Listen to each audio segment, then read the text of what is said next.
Thank you very much for joining us. Good morning, good afternoon, good evening, wherever you are around the world. I can see lots of friends on the call from different parts of the world. So great to have you all with us and great to meet some new people as well. We have a great session today brought to you by the Efiko.Academy and Social Value International. I won't say the title. You can see what it is in front of you. But this is the fifth in a series of genuinely, I believe, thought-provoking, inspiring, challenging, encouraging, and all the rest webinars that we bring you together in partnership. And I hope we all start from a similar position where we all agree that we need to create more positive impacts. In fact, social value, we would even go further and say we need to create the optimal social impacts and social value that we can. And those of you that know me know I have certain things I seem to say regularly. And one at the moment is, if not now, when? We're all coming out, hopefully in different degrees of towards a new normal.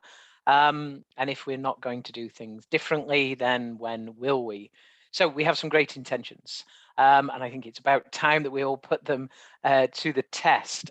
And this series of webinars is very much geared around that idea, really taking some of this fantastic rhetoric that's out there at the moment and learning from some fantastic thought leaders, learning from some fantastic experience from different parts of the world, from different sectors, and really turning that rhetoric into more of a reality. And I'm going to ask our panelists, Pieter and Lina, some questions, and probably one of the first ones really will center around this idea about many organizations perhaps not seeing the value and the real potential of what we're going to talk about: impact management, accounting, and reporting. And lots of these ideas are going mainstream. You know, there's lots of positive pressures at the moment: academia, impact funds and investors. We've got society and social entrepreneurs and private sector organizations really pushing things forwards. But I think we do have to ask ourselves that question of, you know, how much is this a reality at the moment? And yes, we're at a fantastic point in time, a bit of a crest of a wave perhaps, but I think there's still quite a lot of work to do. And that's where we are today, really, to say, how can organizations really make the most of these ideas, really make the most and create effective impact management, accounting systems, and report really, really effectively to both internal and external stakeholders. This is me. I'm not sure why I have to have my face on a slide when you can see me, but it's fantastic for the ego. I'm Adam Richards from Social Value International. I'm very privileged to work with this organization. I'm now Director of Impact. And part of what we do as a global standard setter is work in collaboration with others, and really try to support individuals and organizations on that development, that pathway towards greater and better professionalism of this space. Have a look at our website. It's recently revamped. It looks a lot better than it used to. Lots of great information there about the pathway. There's lots of assured reports and so on. But have a look at it and see how this can support your own development as an impact professional. And I'm very proud to say that we have a fantastic partnership with the Efiko.Academy. And the Efiko.Academy is a key driving force behind this webinar and this whole series, really taking a lot of that fantastic idea, that fantastic motivation and rhetoric I've already outlined, and really making it a reality, supporting people on their journey to becoming bigger and better impact professionals. Again, please do have a look at the website. You will see different training opportunities that are available there, different modes of delivery. You might even see my face there again as well, so apologies on that front. But we have a growing community of people involved in Efiko as learners and as contributors, and I welcome you to join us on that path as well. So lots of exciting things happening. As I say, this is the fifth in a series of webinars. All of the previous sessions are available on the YouTube channel, and we've had some amazing speakers, absolutely fantastic speakers. And today continues in that vein. I hope our speakers, our panelists, don't feel too much pressure following on from the caliber of people we've had previously. I'm sure we're all in for an absolutely fantastic session. We have Pieter and Lina, both with us from Shaping Impact Group, founder and partner, and the impact measurement lead. We will learn a lot from these guys. I am truly excited about this session. I speak about this organization very, very frequently. So what an opportunity to ask them some questions, to learn from their experiences and their insights. And as I say, please do post your questions into chat, and that will really help shape the session. So without further ado, let's turn to our panelists, Pieter and Lina. Thank you so much for joining us. Absolute privilege. I know that Pieter is currently located in some kind of fort, so I think he certainly wins the location of the day. And Pieter, I turn to you first, if that's okay. We started one of those previous slides outlined the idea that perhaps people don't see the value and the potential in what we're talking about, impact management. And I read something very recently that said impact funds, perhaps particularly, it's easy to see the cost of doing this, but not so easy to see the value and the benefits. So what's in it for you, and why is impact management important to your organization? Thanks, Adam. The important for us as a fund manager or a fund, basically for the fund, is because we have a goal. The goal for SI2, for instance, but also for INSET and for the next fund, will be to maximize or to create, or maybe I should say optimize, after what you said, Adam, earlier, optimize the social impact that we through the companies create with the money of our investors. The promise to our shareholders is that we will go for a high societal return. And yeah, if we would not know where we were going, that would not be good. So the importance of the impact measurement needs to be there to know where you are and where you could be going. And the impact management is that you will be able or enabled, and that is what the impact measurement does, enable you to tweak or twist or maybe radically change the way you're doing to improve the output, the impact outcomes of your companies, of your fund, and of the companies that you invest in. Because basically it is about the investee organizations, the social businesses that we invest, and the impact management should help them to improve their outcomes, and then it will indirectly help us as well. So that's how I see the combination. Thank you so much. So yeah, I like that very much about tweaking, twisting, and more radical changes, and enabling you to see where you are going. Radically improving practice. Thank you so much, Pieter. So we have a real opportunity today to learn from Lina and Pieter, particularly around their recent report. Hopefully everybody has seen this report. This is a bit of a sort of moment for us all to share some of the findings from this. And this is the second annual report that the organization, the fund, has produced. And it is genuinely a world-leading impact report. It really is. I say that with complete honesty. And I hope we can all learn something from it. So let's have a bit of a deep dive, and perhaps let's get into the case. In particular, Lina and Pieter will focus on one of the cases, and that case is Helper. Helper starts on page 10, if you're diligently going to that page for reference, but please don't worry too much. I know the conversation will pull out all of those key ideas, and you of course have access to it after this session as well. So Pieter, I turn to you again first of all. Within this, it'd be good to know a little bit about this social business, Helper. What is it they do? What are their activities, and what are their goals? Yeah, Helper is it's basically a matching platform that allows people that are in need of help or search of help to find people that are willing to provide that help. It's basically targeting people with people in need, elderly people, people with a disability, or people that have a short-term need for help. And often the potential solution, the helpers, are in the neighborhood. So it's the idea is to match people that are in search for help with people in their area, in their village or wherever they live, in a circle and not too far around them, that are willing to help, and able them to find those. And the idea is that this is about, let's say, informal help. It's not about medical care, whatever it is. It's simple tasks like helping someone to do a gardening or shopping, or driving someone to a hospital if need be, and that's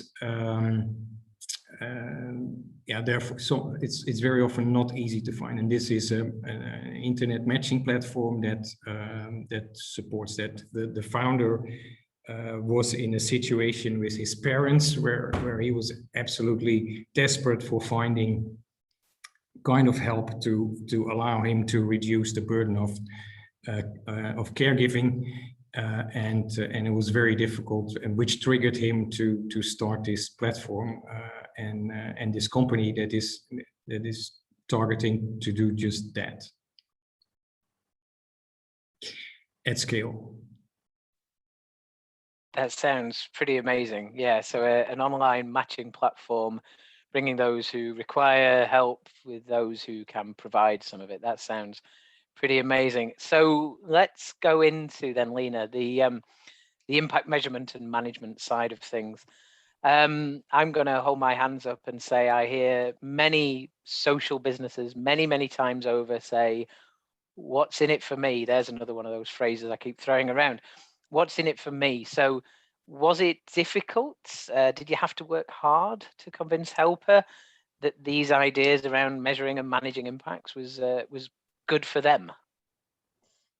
So I would say that the biggest fear that every time I got from the entrepreneurs, every time we talk about that, because in the beginning they are quite interested, they are intrigued, because this is the first time we can come with something that is quite rigorous, with a real methodology that exists. But then when they realize the amount of work that it is, that's when they got super afraid of what they should do, because as you know, when you're an entrepreneur, you have so many things to do and you have so many things on your plate. You don't want to add anything, let's say, like this. And so I would say that our goal, first of all, is to explain to them that this is a kind of a step-based thing to do with them.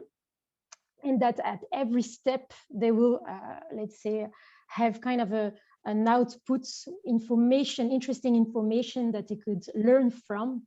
And it's not only about working hard and long time and then reach just something at the end, but it's from the beginning to the end. It's a continuous process where they're going to learn something. And so that's where they realize that it could be very interesting to start with. So this is also our goal and our purpose to explain them what's in it for them well, because of course we can understand. And also the idea is to show them, if I can add something, is what I like to do with them is to show that it's kind of what I call a trial and error process. So it means that it's not about preparing perfectly a survey or something, and then when it's perfect, go out with it, but then just try and test and see what it's come from and learn from that. So it's really more a learning process.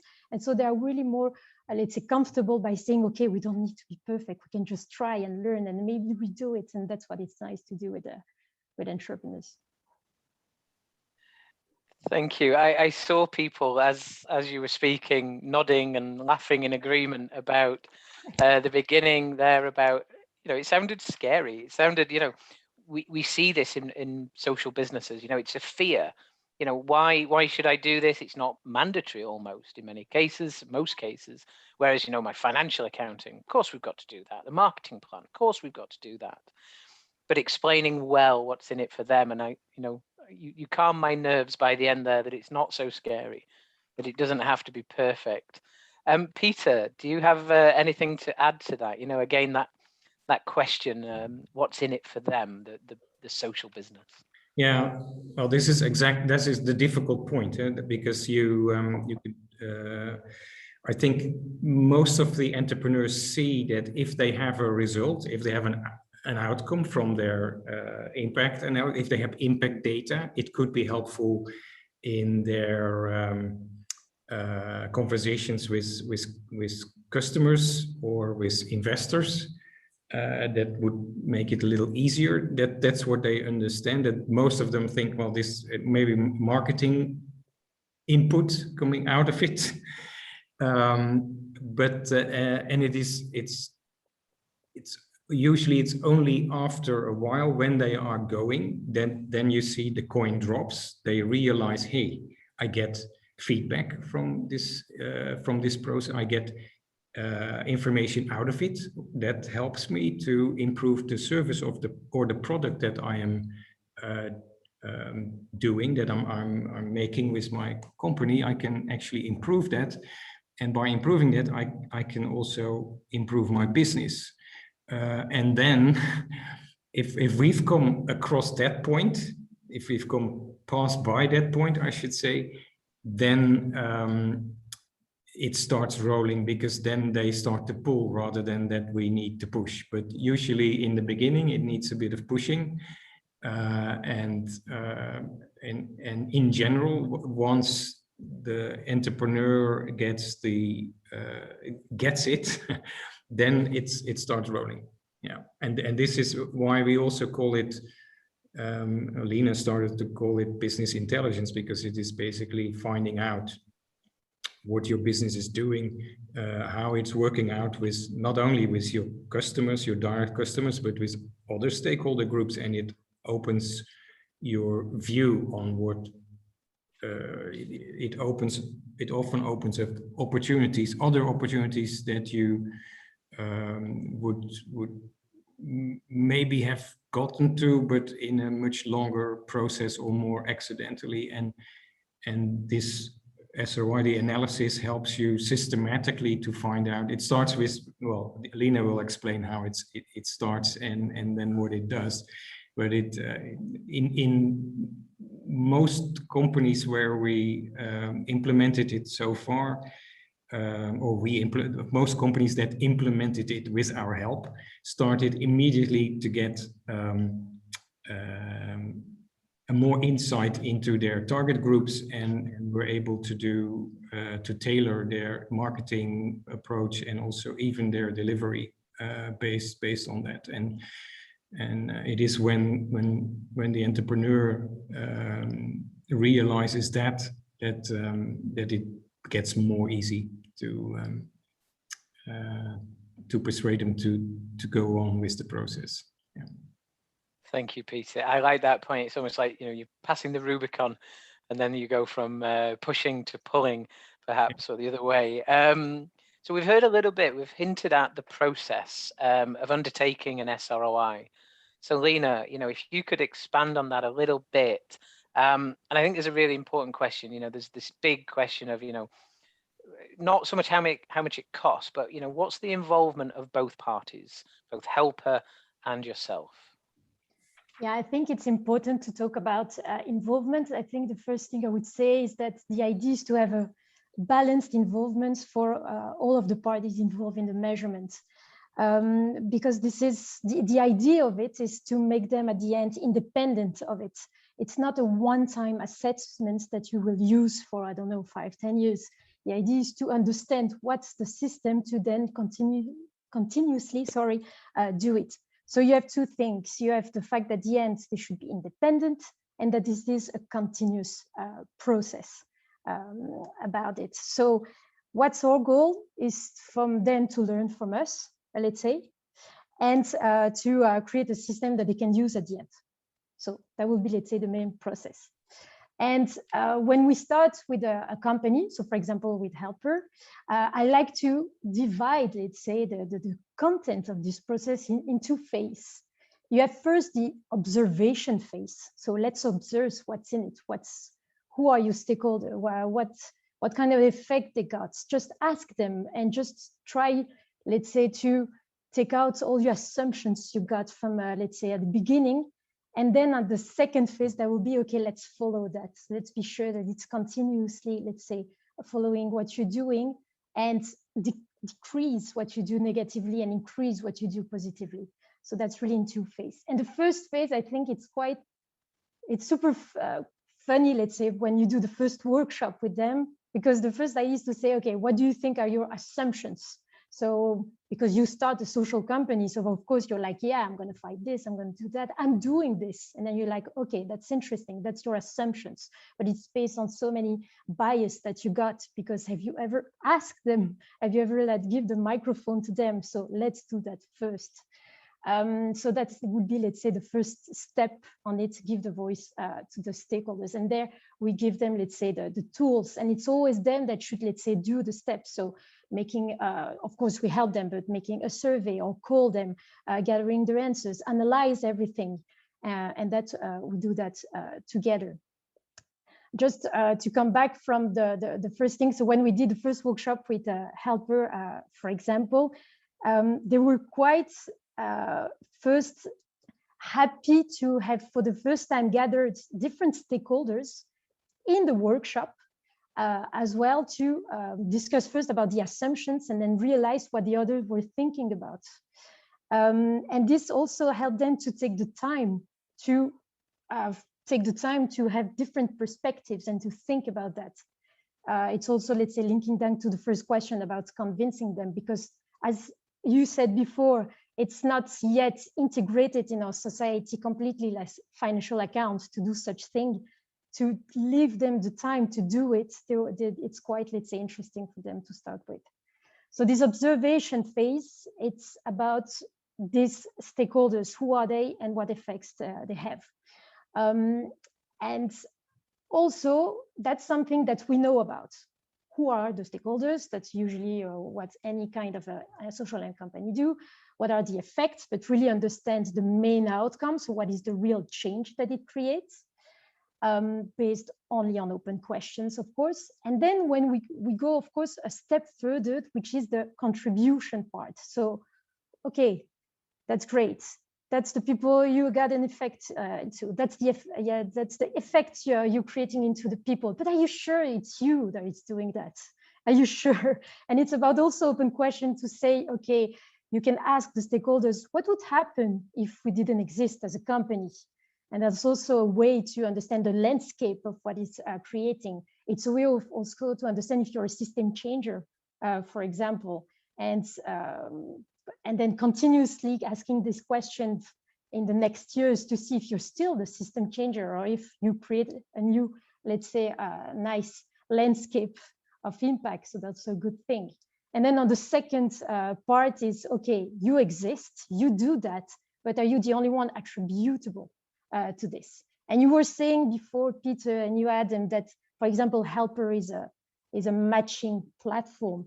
If it was only, and that's why the attribution part is interesting, if it was only a matching platform, let's say, to link people, you create a great algorithm online and they, let's say, link in between, the attribution part would be quite low, because it's more about the person who got, by a bit coincidence, connected to the person in need who got the impact. But what is interesting here in Helper is that we understand better the value proposition. And so we will say, okay, the value proposition is not about only matching. It's because they have a great screening process, because they have, let's say, a platform that helps to manage everything, a dashboard, etc., a system afterwards where a client service in case there is a problem. And it's all of that, all your value proposition, where you can say, okay, I'm attributable to the impact I'm mentioning here on that percentage. And that's why it's interesting. And this is all based on this observation phase. Then when you go to the follow-up phase, that's why it's, for me as a nerd, even more exciting. It's because you can build then this kind of as your financials, as measuring your operational data, as those things, a system where you can, as Pieter said before, follow your impact data. And in this case, for example, you use a business intelligence tool for helper. We used Power BI. They were already using it for operational data. And you can create an automatic system to link the surveys that you're doing to your dashboards and follow in a continuous way, let's say, your indicators. But without never forgetting, because this is a continuous learning, that you should continue to ask open questions to be sure that in 2-3 years, it's not changed. If it changed, then you should change your indicators. So the observation phase is continuous, and then the follow-up phase then, let's say, help you to have those kind of indicators. So I would say that's kind of this process, yeah.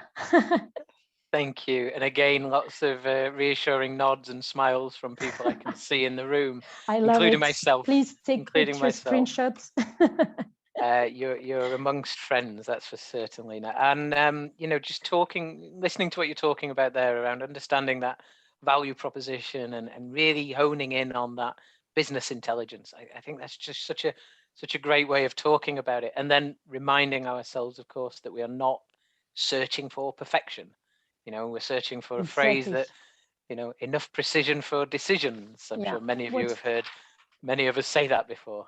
What we have to remind is it should be useful. That's the most important thing. It should be useful to improve yourself. It should be useful for your stakeholders. And as you said, Adam, I think it was you, the first person who told me that. As Kane said, it's better to be vaguely right than precisely wrong. I quote many a Nobel Prize winning economist, absolutely. But it is absolutely true, isn't it? Better to be vaguely right than precisely wrong. And you speak about it being useful. I mean, that's what it should be. So let's go into that then. And what use has it provided to help her? What benefits has it created for this social business then? Many things. I think the first, so if we, as I said in the beginning, as it is when you start this kind of process and each time you have information that could be interesting, starting the process, starting the, let's say, calls and open questions to the helpees. So the helpees are the person looking for services.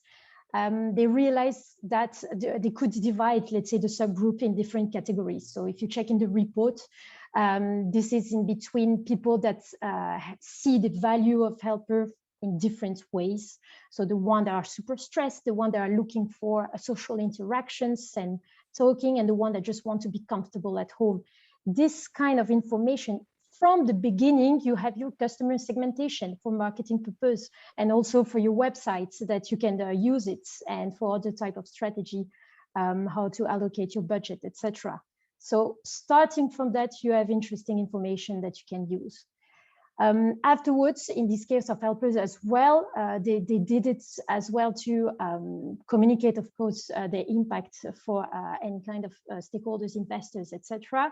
But also, of course, they can also, let's help them to start conversation with other type of partners to say, okay, we know what we are doing, and that's why, and that's that also gives confidence to other partnerships to start. There's also other companies where there are interesting also things they got from it. There is a company, for example, they were certain that they were making an impact on children for what they were doing, and they realized that it was not the case for the moment. And now they are making, let's say, actions to be sure that they are creating this impact on the children, and they are following now the indicators to see if it will be the case at the end. So that's another great example of how you can improve thanks to it. Thank you. It's yeah, a great list to hear, isn't it? You know, thinking about being able to target your marketing and communications, allocate resources accordingly, create new partnerships, innovate for greater impact.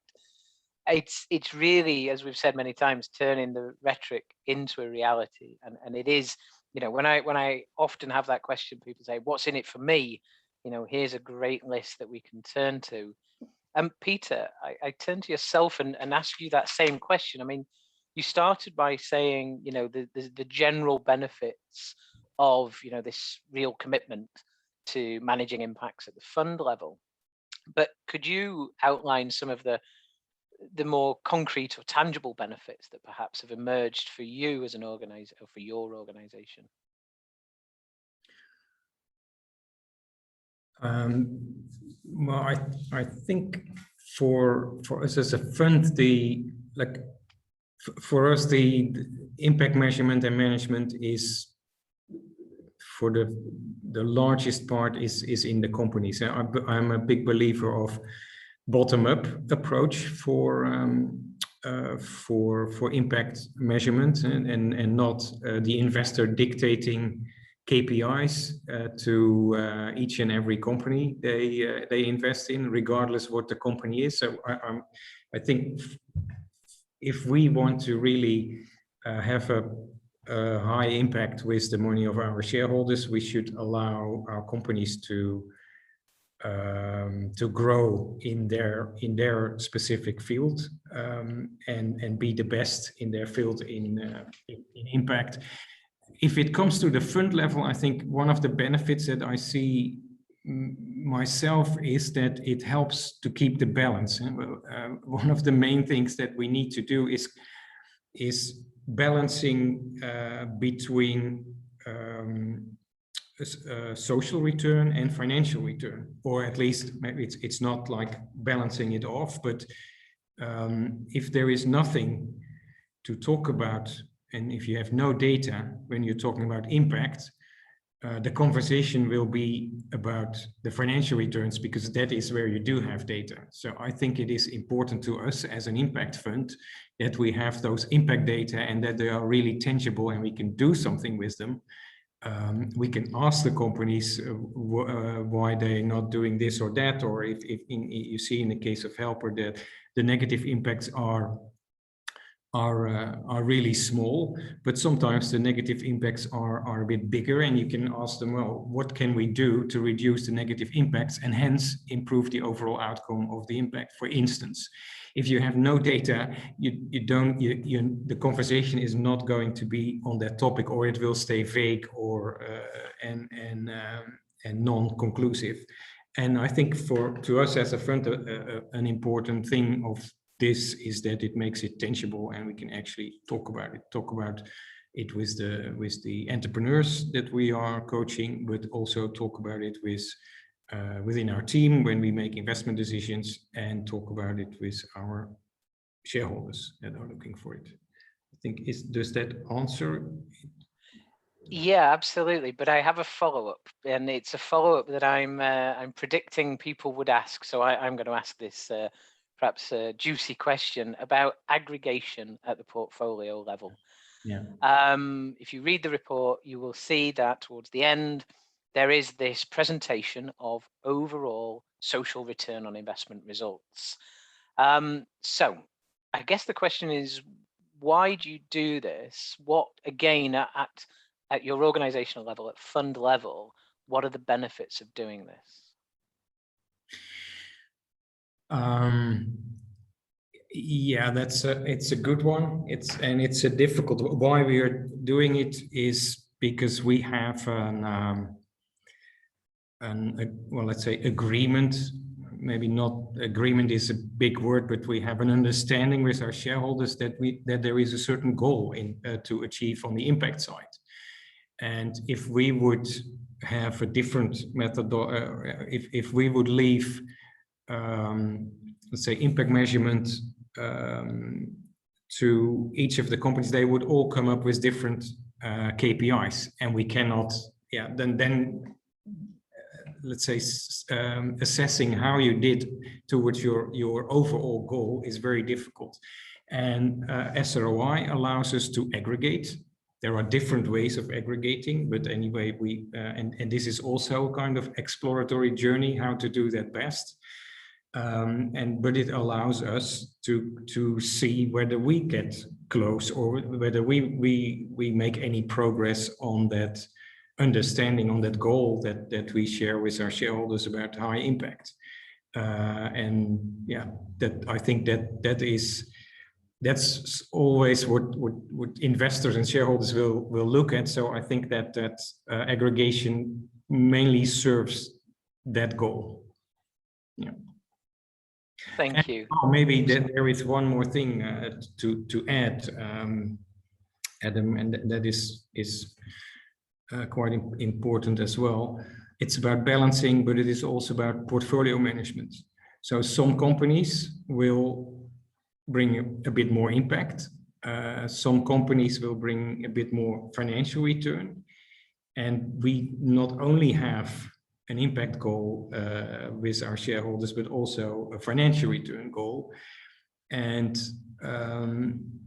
seeing how the whole thing fits together and how it aggregates on the impact side allows us to say, well, we have a couple of companies now that are doing really good. So we could accept maybe to add one to the portfolio that is a little less high on impact and maybe brings some other added value to the portfolio, either in network or in financial return or whatever. So it allows us to do a portfolio approach on impact, risk, and return all together. Thank you. I'm sure there'll be some follow-up questions to that perhaps as well. I think it's a really interesting topic. And I think you use that analogy of a journey. And I think it's something we should all recognize we're on.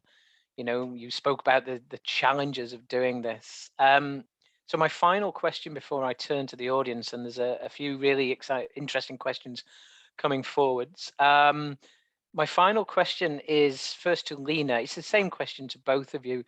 Given we're on a journey, what are your next steps? My next steps, you mean on which level? I'm asking the questions. No, in terms of both, you know, the fund and supporting the enterprises. I think the next step will be to, of course, have this kind of system for all the companies of the portfolio, because that's the first thing, that they could all have such system to be implemented, and then to help them to be independent with it, all of them. Some of them are, some of them are not. And to, of course, be sure that they are continuously learning from it, that they are doing themselves, because that's our, of course, one of our goals is that they could be completely independent with them. So that would be, let's say, the next steps for it. And I think about the impact report, I would say the next step would be, of course, to improve it, of course, all the time. So that's the ideas that we are presenting, introducing, for me, an interesting report with all of our process and data, and try to be the most transparent as possible. And there is room for improvement to be even more. And I hope that the next step then in general will be people to be influenced, inspired by this, and doing the same to avoid bullshit reports, to avoid not interesting reports, not boring reports, and to improve like this. Thank you. Absolutely. And Pieter, yeah, next steps on this journey. Yeah, I think I would like the next steps, or one of the things to improve on is to make it even more easy to implement it. It's not such a huge task as most of the entrepreneurs fear or imagine when they in the beginning when we talk about it, and they like the potential of the outcomes of it, but they fear the level of work. I think it's not that much. It's work, but it's not so huge. But we would like to even make it. I would like to even make it more easy to implement and easier to bring the message across. It's still difficult. Yeah, you're still dependent on the point where people really understand, this is what it's going to bring to me. Now I get an insight that is useful. Let's take the next stakeholder group and find out how it works there. And then then it starts. If we can get to that point earlier on or easier, that would be really good. And for entrepreneurs to understand that it is it's also a journey that doesn't. It has a start, but it doesn't need to have an end. You can design your own roadmap and improve your work every year by either digging into a specific topic or adding another stakeholder group in your analysis, etc. For the fund or for the sector as a whole, I think it's important to push the boundaries. When we started with this a couple of years ago, we researched, we had a look at a lot of different impact investing funds to see what they were reporting, and to be honest, it was shocking. We were really surprised to see how little was reported, even by impact funds. And if we want to take this, if we want to be taken serious as impact investors, we have to show that it is about the impact and what and how we're dealing with that. So and what we've done now, it's nice, but it is not. We are not there. It needs to be furthered, and I hope that other people will take on the challenge as well, and we'll find out things that we can learn from them and to get further. So that's to me, that is the next step as well. Thank you. Just amazing to hear about that ambition, to work with the social businesses, the fund, to improve the reporting, and also, really start to improve and shape the sector. I would like to turn now to yourselves to ask some questions, and I'm going to turn first of all to, there's been a couple of questions from Pieter's. So I turn first, if you're willing, Pieter Cowles, to you. Sorry, can't hear you at the moment, Pieter.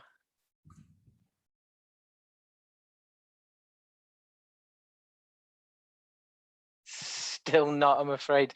We'll come back to you. I'm going to turn to... Maybe now? Oh, no, perfect. Over to you. Okay. Pieter, I had a question for you. Do you put in the documentation, the legal documentation, when you have a new company in your portfolio? Do you oblige them to report on social impact measures? Do you? Okay. You're muted. I'm muted, I saw. No, so we have in our term sheet and in the documentation, there are requirements on financial reporting, like quarterly or monthly, and that is detailed out, and we do the same for social reporting.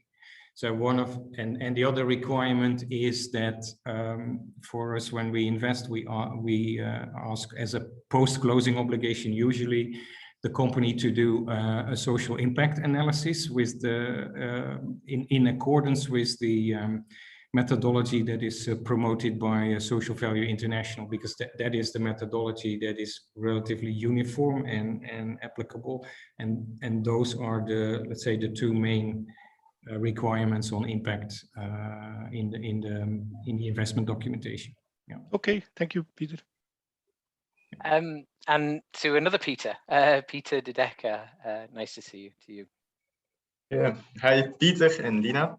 Thank you for sharing your experience. Really interesting, especially because I'm not an SROI expert, but I had a question more technical regarding the methodology. So you need somewhere you want to value the social outcomes that the beneficiaries experience, and so I think that the main technique is to give them a set of choices, and then they should somewhere list they should say that or rank their outcome on the list of choices that you have given them.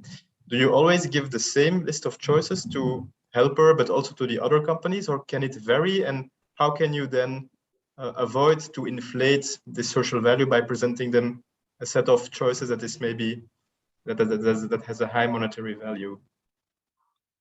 So what you're saying now, it's called the value game. So the idea is that, as you said, to present a list of things that they could buy or do, and then try to figure out the outcomes if it's in between to understand the value of it. And it's one type of way, let's say, to value outcomes. And of course, the kind of list that you're giving to them depends on the region, of the culture, of the type of stakeholders. So of course, it's not the same list if you do a value game. And when you do a value game, also the idea is to that they tell you what kind of things they would buy. For example, you can ask them if it's Christmas, what best gift they would have. And then you ask them the question to have their own lists. You try to avoid as much as possible your assumptions of what they could, how they could value the outcomes. But then you have other ways to value outcomes. For example, you can represent, let's say, an outcomes with a financial proxy that is, let's say, could lead to the same outcome. So decrease anxiety and stress for any issue could be also considered for if a research has shown that 20 therapy sessions for behavioral, for example, and then you check on the country and on the region, how much is it? And you can say, okay, it's more or less 20 sessions for 50 euro, and it's reimbursed or not, blah, blah, blah. And then you make the multiplication, the calculation, and you have your number. So that's another way. So a third way would be to also find out research, because you have also a database that shows, let's say, how much an outcome could be valued or considered, but you always have to check to whom they've been doing this research, etc. So you just need to be consistent with what you do all the time, and be sure that you are, let's say, going to the right way, and reconsider it, of course, talking to other people to be sure that it's the right way to do it. Pieter, do you want to add something?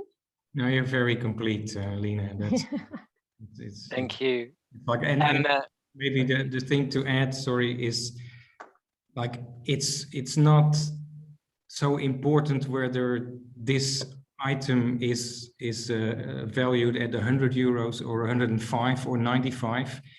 It comes back to the same thing. It's better to be approximately right than precisely wrong. So it's all. Of course, you shouldn't be you shouldn't be 90% away from where it needs to be. But it's not about the super detailed exact number. And it's exactly that, because the idea of the valuation part is to show the importance of the outcome based on those stakeholders that you are having an impact on. So that's why it's for. Absolutely, thank you. I'm just smiling here at, all of the things we talk about so much. Getting enough precision for the decision, applying an appropriate approach to financial proxies, and not overinflating the value. I've got probably a final question from our audience. It's from Christoph, who tells me currently on a beach in Greece. So that's nice. How, Lina, I told you people would want to be here so much, they're even doing it whilst on holiday. That's amazing. So a little bit too windy for Christoph to speak, but what they say is, could you elaborate a bit further on the difference between more mainstream or classic customer insights and those specific to impact management, impact reporting, and that value proposition you've identified? And just to throw another question in as well from Christoph, would you recommend that companies such as Facebook, Google, and banks also start to measure their impact as well? Over to you. Excellent. I would say, to answer the first question, that when you do impact measurement, you go different step further than just customer insights, because what you want to know is, okay, you have the output of your activity, that's the customer insight or the client satisfaction, but you want to know then one step further, okay, but what has changed to them? And that's what an outcome is called, and what we want to look forward. So it's the chain of effect. We're always going to ask, okay, you're satisfied, but so what? So what? So what? And then you will understand the change.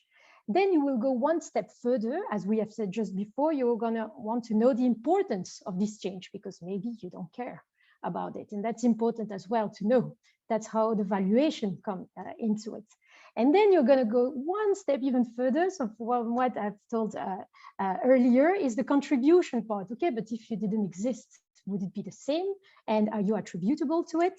And so when you go this further, that's how we are different. You are different by just having customer insight of satisfaction. And I would say for the second question, so of course, impact measurement management, any type of company can do it. It's not just based on social company, because the idea of it, of the SROI, is to have a global picture of what you're doing on the positive and the negative and the insignificant effect that you create on. And the idea of it is when you have this global picture, then you can take action on. Please Google, go for it. I will be glad to help you.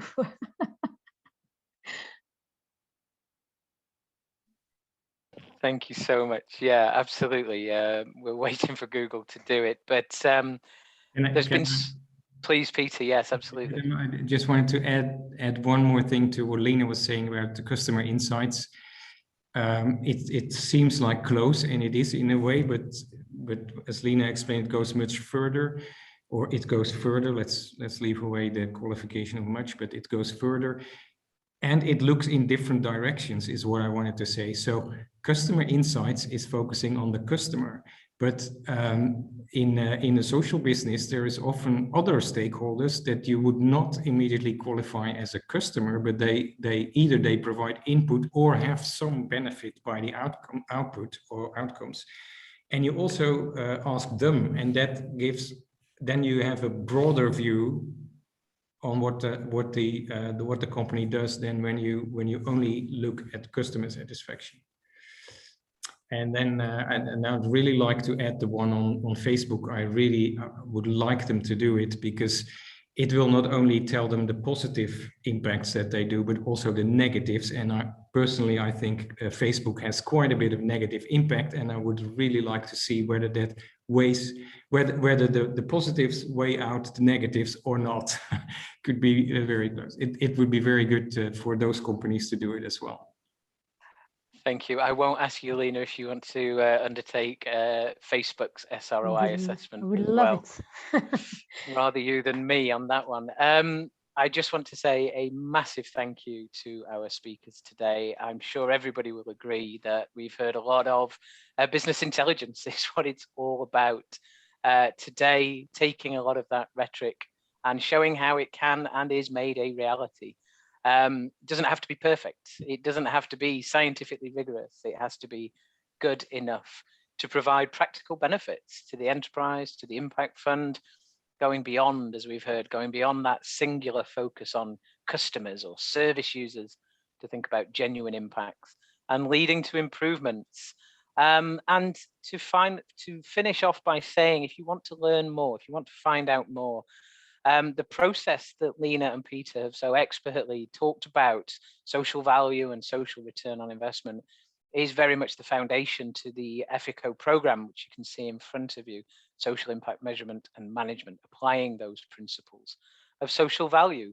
Have a look at the website. There are different learning modes, autonomous learner, social learner, and very pleased to say we have some of our previous cohort members on this call. We have a live cohort starting pretty soon with myself, September 15th. So that's next week. So please do join us. I think there's 1 or 2 spaces left available. Have a look at what we're doing. Join this movement if you're not already part of it. And the final word to say is thank you very much for joining us today. We hope this has been valuable to you. Join us for our 6th webinar. Time and speakers to be confirmed some point in November. But what I can guarantee is it will be another fantastic session where we take some more of this rhetoric and show how it can be made into an absolute reality. Thank you very much. Enjoy the rest of your day wherever you are. Stay safe. If you've got some summer left, enjoy it. Thank you very much. Thank you very much. Thank you.